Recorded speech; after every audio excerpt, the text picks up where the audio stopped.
IVM. $100. That's all it takes to begin your journey with Bitcoin and Ethereum. No, really. With CoinSwitch, you can start investing in over 100 cryptocurrencies with just 100 rupees. On top of that, there are zero charges for deposits and withdrawals, so you can trade, buy, sell, however and whenever you want.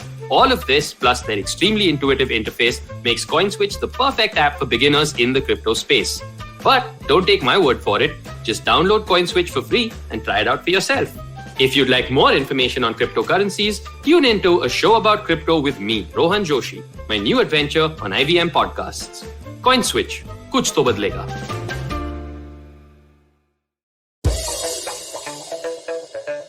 Here's your smart fact of the day. Did you know that 4 million people across the world quit their jobs in April 21? That triggered something called the Great Resignation, right? In the US, there are 9.2 million job vacancies. This is so crazy, isn't it? Just at a time when we were thinking there's a pandemic and therefore there's a recession, now there is the Great Resignation. I've heard that employers are being very, very cagey about their employees right now because apparently each employee is walking with a resignation letter in his pocket. Wow. As somebody who's not been an employee for a bit of time now, it is, a really crazy world that I'm seeing. And the fact is that while there is a challenge in retaining people, this particular episode number 12 of Smarter with Sid, is not about retaining talent. It is about how do you interview people and get them into an organization. So the fact is that when we are looking at interviewing people, I still feel that there are many factors that we need to consider. The most important thing is, let me take a step back or maybe a few steps back and let me recount a story about a time when I was the director of a company which was in software development, and we were interviewing a lot of software developers, for a specific position because we were on the growth path and all of that, those heady terms, right? And the fact is that I saw my, key gang of people, right? Software developers themselves, some of them being a solution architect and some of them, forget all these technical terms, basically seniors, juniors and all of that. So there was a selection committee and there was 3 or 4 of them and there was this hapless candidate maybe. And they were doing a technical round and then there was an HR round and then, the typical thing that moves about in a software company was happening. And even though mine was a small company, the same thing was happening. And then I realized that there was this interview that was going on, especially the technical round that was going on for such a long time that I was wondering what in the world is going. Like, for example, if I have to be very brutal about it, if there is a candidate that you have liked, the decision-making process can be fairly quick. And the decision-making process then can, culminate into some kind of action. And so therefore, 45 minutes to an hour is good enough for you to understand whether the person is going to be part of your plans or not. The second is if a candidate is not good. The candidate is not good for many reasons. Maybe he's not a good fit or maybe the wrong role that the candidate has applied for or whatever. Jo kuch bhi hai, whatever it is, right? The fact is that you can quickly suss it out and still again 45 minutes, giving the candidate a long enough chance to figure, for you to figure things out and for the candidate to figure things out as well. 45 minutes to 1 hour is good enough. But this interview was going on for over an hour and a half. And that's when I started, getting a little worried because, as a startup guy and as a startup director, you're also worried that people are wasting time. Interviewing people for such a long time. And then I realized that this interview was going on for all obscure but actually logical reasons. And here's the deal, right? I figured out that the people who were doing the interview were doing the interview to actually test out their own technical skills because this guy was adept in a new language or something like that. So they were figuring out how good their worth was in the marketplace by checking out, how good this guy's technical skill was. Now, of course, that was not good for me or for my company, but makes logical sense, right? And the second thing, another interesting thing is a lot of people actually were getting into ego related fights with this candidate saying, no, I don't think this is this way. So actually what you're trying to do is prove that you're alpha dog. I hate that term, but okay, you're trying to dominate this candidate even before he or she joins, because what you're trying to show is, dude, if you join this place, I'm the boss around here.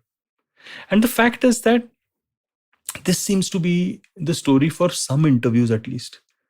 And if you really want to improve your interview process, okay, if you are an interviewer for the first time or the second time or the third time, I'm not talking about people who are giving interviews, mind you, people who are, actually taking the interviews, the interviewer. You have to keep your ego out. You have to keep your ego out. And you cannot let an interview go beyond a certain amount of time, because it becomes kind of useless after a certain amount of time. And then you've got to figure out that, okay, why am I actually taking an interview for? Am I not convinced? And am I ever going to be convinced about this person? And one of the best ways in which I've found out on how to be convinced about somebody or not is, suppose, I meet somebody for a role, and I'm interviewing that person, and I like that person a lot. I'm not going to make an offer to that person on the spot, but what I'm going to do is I'm going to interview another person for the same role. Because even though I've liked the first person, by just comparing and contrasting, I am in a situation wherein I understand what is it that I like about the earlier candidate, or whether I do like the earlier candidate as much as I thought I did by talking to the second one. Because the human mind is very weird. It contrasts and it compares. That's the way in which it works. That's one of the lessons that I'd learned from, a colleague of mine when we were working. Never make a decision, whether, even if it's for a student, for an MBA entrance thing, even if it's for a student interview, or even if it's for an employee interview, contrasting and comparing always works best. The third, now this is a little controversial because I don't want you to take it the wrong way.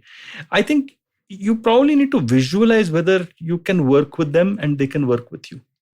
Now, this does not necessarily translate into culture fit, because I'm not a big fan of culture fit, because if you're going to retain people who are only going to, or hire people who are only going to be fitting into your culture, then you're going to miss out on diversity, and you're going to miss out on a lot of very interesting candidates just because you want people to fit into a certain kind of culture. At worst, people would be just yes men. At best, well, at least it's a strong enough band of people who all believe in the same principles and values. But it is always good to get diverse opinions. Yeah, it is always good to get a little diversity on the table. I'm not talking about that. What I'm talking about is visualizing whether you can actually have a working relationship. The working relationship is extremely important for you to visualize. Now, visualizing is extremely important, but sometimes you visualize wrong. Some interviews are not, really giving the real picture. In fact, a lot of people are actually questioning the interview as a technique only. Right? Let me give you an example. There was this lady who went late for an interview because she didn't know the exact time. The time was communicated wrongly to her. And so therefore she was very calm and composed, and she gave wonderful answers and the rest of it. And she went off, and the interviewers were really initially pissed off that this lady is coming late. But then they were really impressed with her calmness and composure at answering questions. And they thought, wow, she can really work under pressure.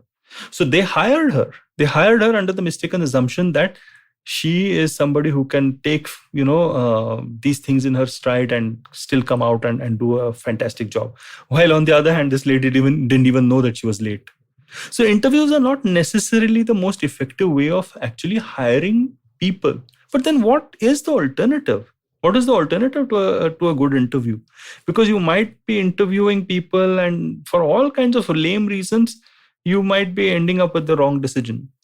What I tried out, again, a startup example, is what I tried out was I used to we used to work on Saturdays. In those days, because we were a startup, we used to work on Saturdays.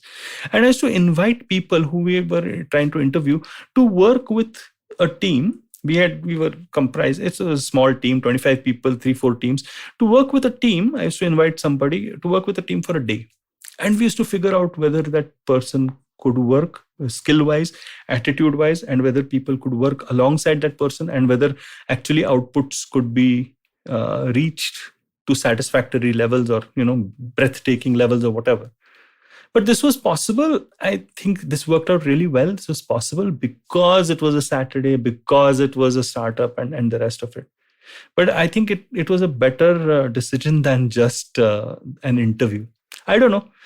Interviews are amorphous, but at least keep your ego out, contrast and compare, and visualize whether you can work with that person. And do keep diversity on the table. I hope you like this episode 12 of Smarter with Sid. And if you like episodes like this, and if you like podcasts like this, well, you should go to IVM Podcasts and just check out their stuff, man.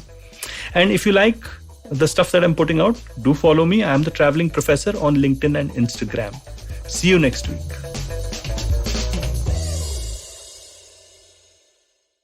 Hey, it's been another great week on the IVM Podcast Network. On Naan Curry, Sadaf and Archit stir up a hot pot of stories exploring the age-old breakfast of Old Delhi Nihari. This is a must-check out from the #1 food podcast in India. We'd like to welcome Audiogan to the network. It's an old show about design. We want to kick off this season with Jay Datta, design head at Make My Trip and Go Ivy Bo. He's also the founder of Design Up. Positively Unlimited gets a makeover. Check out the revamped show Say No to Drama with Chetna and learn how to avoid drama in your life. Home is where the heart is. Marathi Kirkitun helps us understand more about homes. On Smarter with Sid, Siddharth asked the pertinent question, is jealousy good for you? And on the Musafir Stories, get introduced to the headhunters of Nagaland. Do follow us on social media. We're IVM Podcast on Twitter, Facebook, Instagram, and LinkedIn. And remember, if you're enjoying this show or any other show for that matter, please do tell a friend. Word of mouth is the best way to spread the word about a podcast you love. And finally, we'd like to thank our sponsors this week, Seat, Cred, Global Victoria, Bank of Baroda, Intuit India, and CoinSwitch Kuber.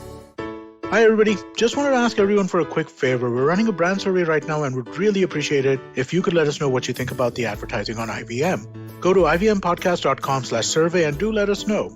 As part of this, we'll be selecting 10 random participants and sending them some IVM swag, so do fill out those surveys. Eventually, you'll see the end of your childhood. Get accustomed to womanhood. Enjoy the experience of sisterhood. Might get to wifehood. Or not. Choose motherhood. Or not.